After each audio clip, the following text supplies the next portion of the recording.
I still do not quite understand. How should the teacher get into my heart? Because you are thinking of a physical being.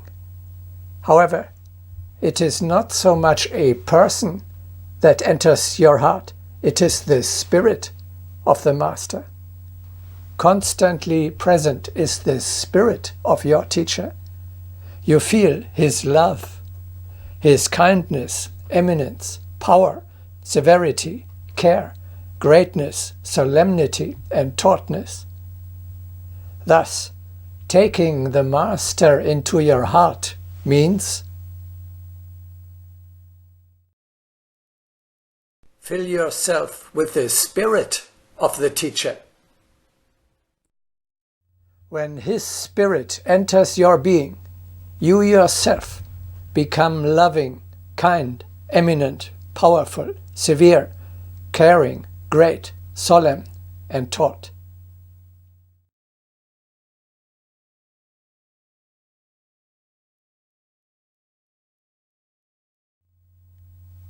When you are filled with the spirit of your teacher, his voice speaks within you, in your heart.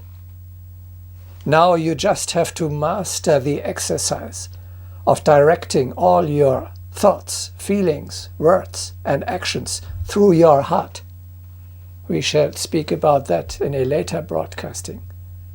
Then you will think, feel, speak, and act at every moment in accordance with his spirit. My only concern is that I do nothing, talk nothing, and think nothing which might displease him. I hope that if I do with all faithfulness what I can, he will make of me what pleases him. I have surrendered to him in such a way that I do not want to pick up a straw from the earth against his command, and from any other instinct than out of pure love for him. Then, not you, but he expresses himself through your thoughts, words, and deeds. Thus, he can act on earth through you without having to incarnate himself. Where the spirit of the teacher reigns, where people think, feel, speak, and act in his way, there the teacher himself is alive, present, and influential.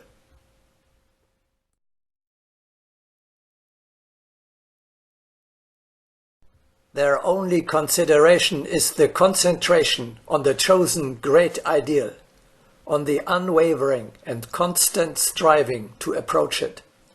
Such concentration continues unceasingly. Whatever such a yogi or disciple is doing, his thought is always occupied by his ideal. Everything is performed in the name of this ideal, and he always feels in his heart the love and the presence of this image.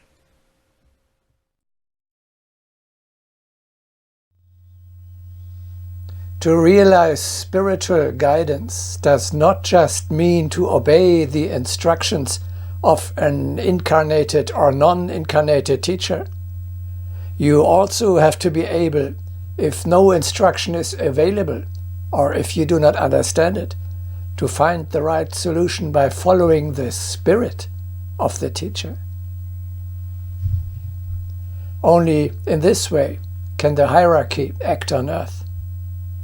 The hierarchs cannot take care personally of every detail of your earthly everyday life, and should not be expected to give advice on every tiny little matter. In order to follow the spirit of the teacher, you have to imagine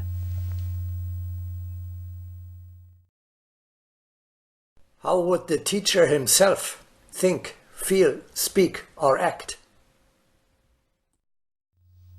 the closer you are to him in spirit, the easier you will find the right answer.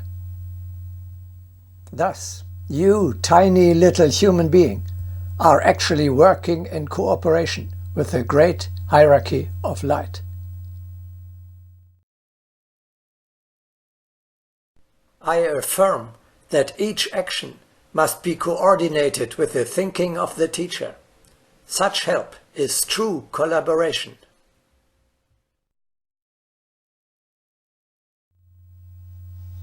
When you carry the Master in your heart, others whom you meet will also sense his presence, the proximity of a higher power. What Brother Lawrence taught others by words and by letters, he showed much more forcefully by his own example. By the mere sight of his person, one was uplifted and placed into the presence of God, however busy one was. As long as you are acting in the name of the hierarchy, you will be allowed to use the power of the hierarchy.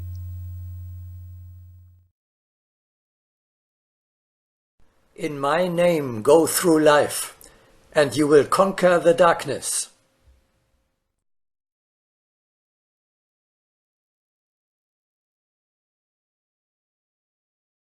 These, my people, can use my power.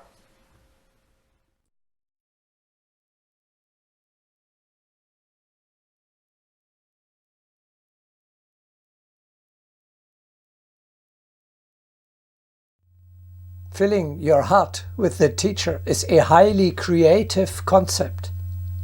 When you direct your thoughts, feelings, words, and deeds through the heart, which is imbued with his spirit, the result will be You behave the way the teacher himself would behave, in your place.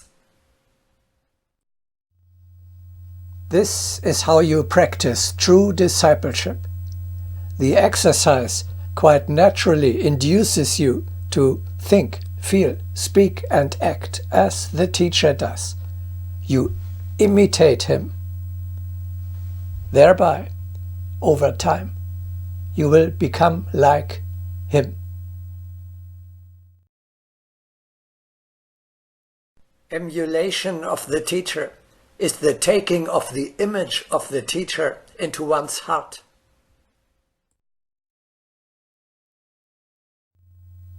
When the spirit of the Master dwells within you, you gradually become as pure and powerful as he is.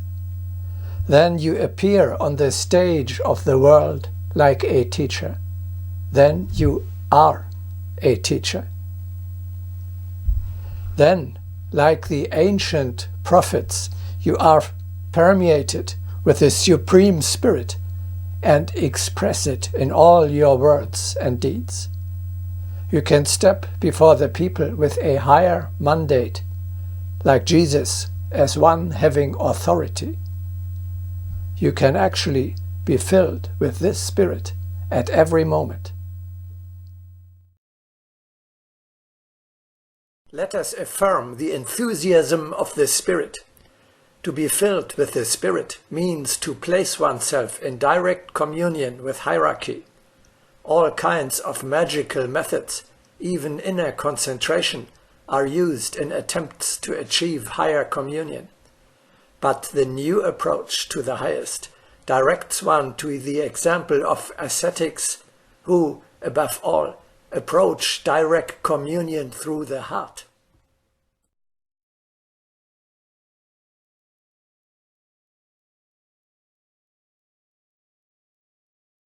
We learn of prophets and saints who never fell into a frenzy, yet whose every word was a word of the covenant. If you ask me what methods are befitting our times, I say, you must prepare yourselves for direct communion. All conventional measures are already mediocre in themselves. Even in the ancient covenants, we see prophets who were always saturated with spirit.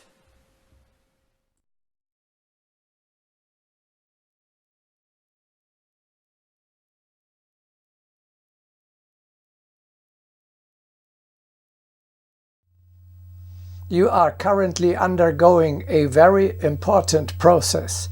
You are experiencing how a fantasy or imagination is becoming a reality.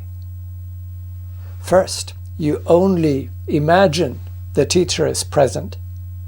Then you envision how he would think, feel, speak, or act in your place.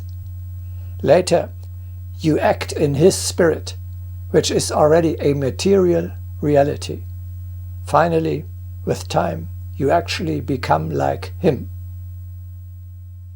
This is how it always works.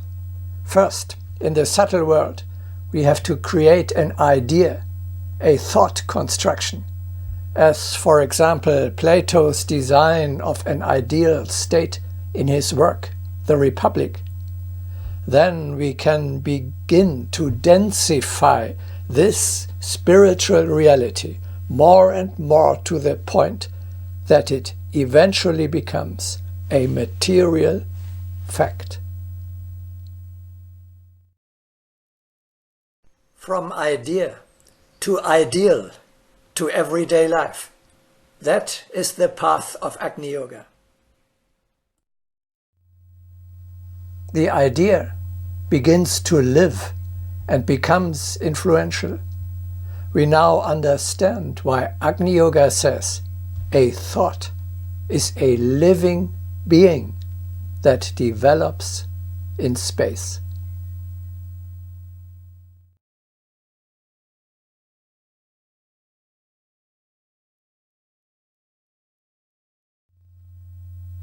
When the spirit of the teacher enters your heart, a connection is established between your heart and the heart of the teacher.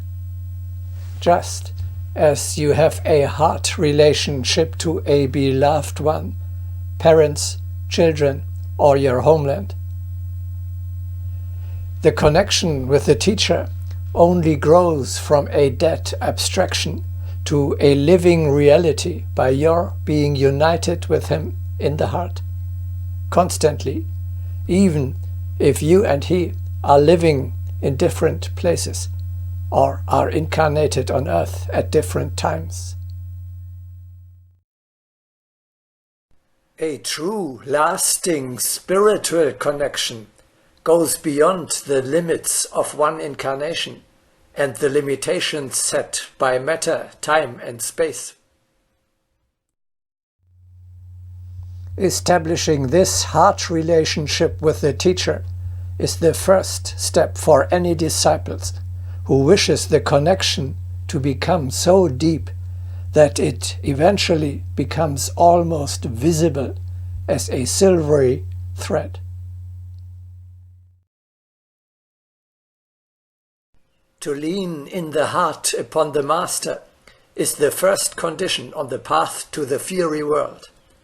Of course, guidance must be recognized in spirit and heart, for the acceptance of the hand of the Master is alone insufficient without devoting the heart to the Master. One must understand that law which unites the teacher with the disciple, because without the manifestation of complete attachment to the Master, there can be no bond. A full acceptance of guidance means a conscious communion.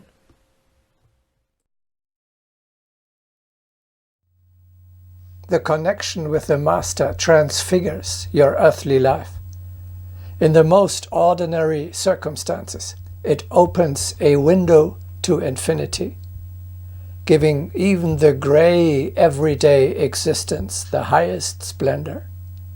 In his presence, there can be no trivial or boring occupation. Your entire life becomes a mere service to God. We speak about everyday life as a constant connection. Then the supermundane world will take its proper place.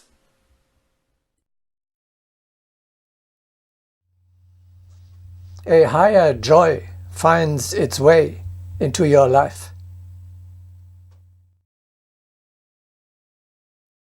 There is joy in that the thread of the heart can be in constant communion with the most beloved.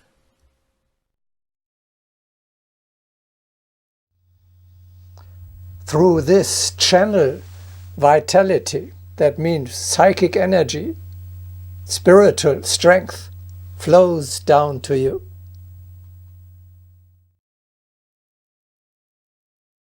Psychic energy is developed especially during conscious communion with hierarchy. This communication should be practiced throughout one's entire life and will then become firmly established. The image of the teacher will become ever present, and the flow of the new vital currents will be manifested in all endeavors. This will become the foundation of the feeling that people call optimism. The thinker said, "I know that my power is multiplied when I appeal to heaven. May heaven provide me with a particle of its power."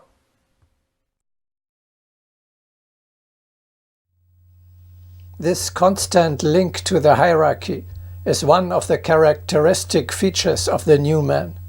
He is never alone, never left on his own, but always like a soldier via radio telephone, connected with his superiors and comrades. From this he draws a power which the old man does not possess. When the link with the Master is strong, mountains can be moved.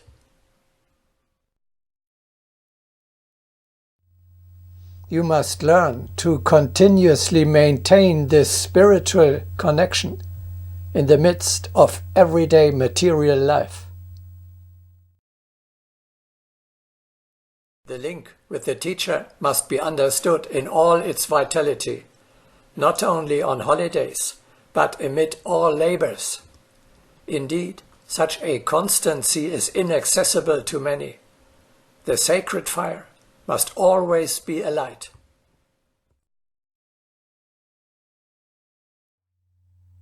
Let us follow the example of Helena Blavatsky, who, whatever happened to her, always remained firmly attached to her leaders. Even in the most difficult moments, she was striving to us.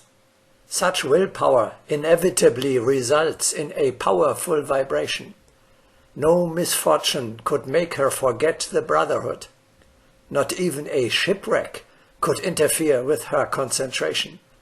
She held firmly to the thought about the brotherhood, and this focus intensified the sacred vibration.